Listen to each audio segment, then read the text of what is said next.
So there it is, guys.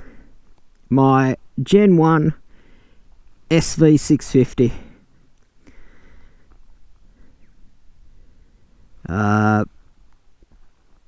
Only slight customizations. Tank pads, foam grips. Previous owner had the Remus Grand Prix exhaust. Believe it's got a jet kit. I put the little bobbins on it. Cut the fender. That's it. This is easily the least modified bike I own. It really doesn't need to be heavily modified because it does everything so brilliantly and looks fantastic. I absolutely love this bike. It's a very simple bike. There's no rider aids. It just has everything going for it. Small bike fun, big bike performance. Midweight, naked bike, absolutely perfect.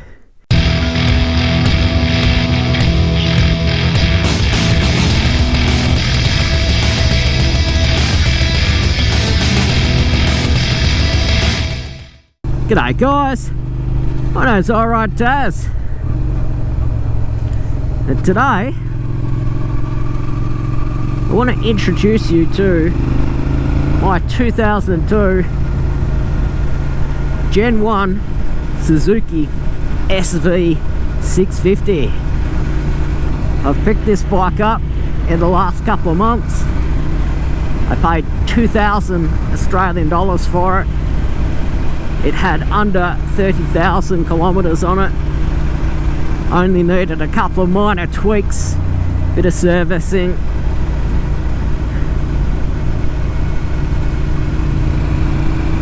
And I've ridden it for a couple of thousand kilometers, completely hassle-free. If you've never heard of the SV650, then you've been living under a rock in the motorcycle community, because this bike has an amazing reputation and a well-deserved reputation and almost a cult-like following because of its 70-ish horsepower 645cc V or L twin engine. This bike is known as the Miata or the MX5 of the motorcycle world. So the answer is always SV650. What a weekend canyon carver, get an SV650. What a track bike, get an SV650. What a sport tourer, get an SV650. You name it, the answer is just always SV650. It's a fantastic motorcycle. It's got a low seat height and a narrow waist that gives even someone like myself, who's 5'6", 165 centimeters, the ability to flat foot this bike with confidence. But on it, it doesn't feel cramped or small. It feels like a legitimate big bike. 70-ish horsepower, really torquey, and low in the RPM range, like I am at the moment. It's just an easy to control, sedate, cruising bike that could be awesome for commuting. Once you crack that throttle, put it up in the higher regions, over 5,000, this thing is surprisingly quick, and with a good rider on it, I reckon would pretty easily keep pace with 600cc inline 4 sports bikes. Is it a beginner's bike? My personal opinion is no. I think it's a bit powerful for a beginner's bike. If you're gonna have an SV650 as your first bike, get the U, the restricted one that's LAMS approved.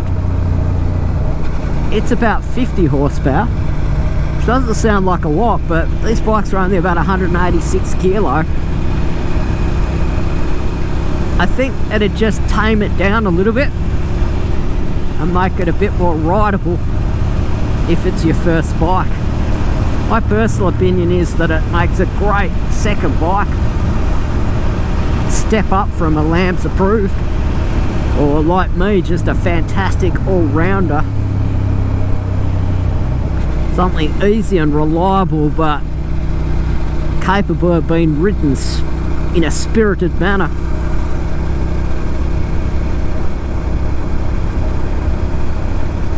It's light, 186 kilo, 70 horsepower, gives it a good power to weight ratio. This is a Gen 1, so it's got twin Mikuni carbies. Gen 2 and 3 are fuel injected and have a pressed steel frame, where this is tubular aluminium.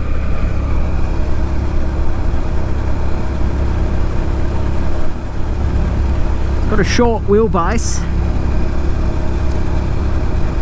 so it does have a tendency to want to lift the front wheel, which is another reason why I wouldn't recommend it as your first bike. If you're riding in a spirited fashion, that front wheel has a tendency to want to come up a little bit. If you're just cruising, no problem.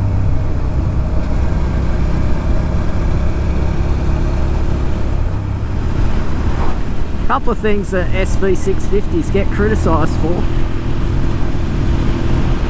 and one of them I pretty strongly agree with,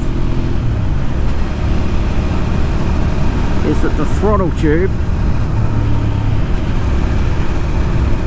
is like 180 degrees from bump stop to bump stop, which has been put on there very deliberately to just make it a little bit safer, much more linear in its throttle response, and help keep the front wheel down. But it does mean that you've got to double grab the throttle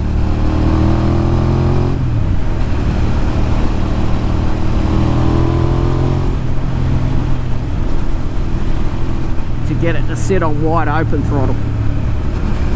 Very popular modification of the SV650 is to put an R6 throttle tube on it, which is a 90-degree throttle tube, and it would make it much more snappy on the throttle, make it a little bit more twitchy. But if you're going to use it for canyon carving or track days, it would also make it much easier and much more comfortable to keep it higher in the rev range. The other criticism tends to be the brakes. There's a Tanico twin pot calipers, dual discs on the front, single disc on the back. I actually find them more than adequate. If you're a bigger, heavier rider, it may make it feel slightly under braked. There's no rider aids, no ABS on this one because of its age, but I think they've got pretty good feel. They're not too grabby, but if you give them a good squeeze, they pull you up pretty quickly. I've got no complaints with the brakes whatsoever, but a lot of the people that ride this bike do, and it may come down to your personal experience or the physical size that you are riding the bike. The back brake with no ABS wants to skid constantly, but just be careful applying that if you trail brake through a corner. You've got most of your weight on the front, and it does like to lock up pretty easily. The suspension is only preload adjustable, on the front and rear. They're 41mm tubes on the front. People tend to criticise the suspension of this bike, saying if you're giving it a hiding, it gets really loose and it chatters a bit. Again, I've never struck that. I find the suspension absolutely perfect. So if you're a smaller rider, that might not be an issue. It might only be an issue if you're a bigger rider, 6 foot plus, 100 kilo, etc. This bike is well suited for smaller riders. Got a 790mm seat height, which means that even someone my height can easily get both feet down flat, which gives you a lot of confidence. But it still has good ground clearance, which allows you to lean it over really well. It's just an effortless bike to ride, particularly low in the rev range. If you want to give it some, it will go. You just want to cruise around, it's happy to do that as well. It's got 17-inch tyres on it,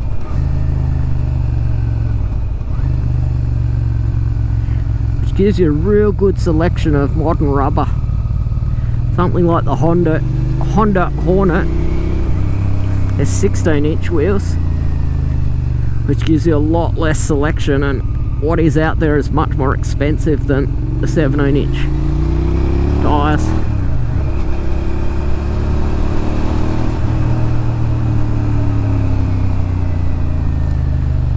So I bought this bike to fill the gap that the Duke 390 left behind. Lightweight, nimble, hard accelerating, fun machine. And that's exactly what it is. Small bike fun.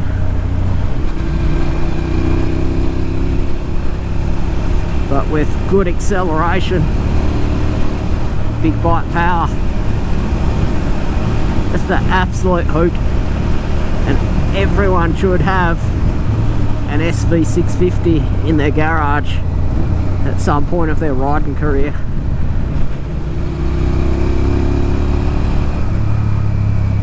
I absolutely love this bike. It's a long-termer. Just a great combination of power, torque, lightweight, nimble machine.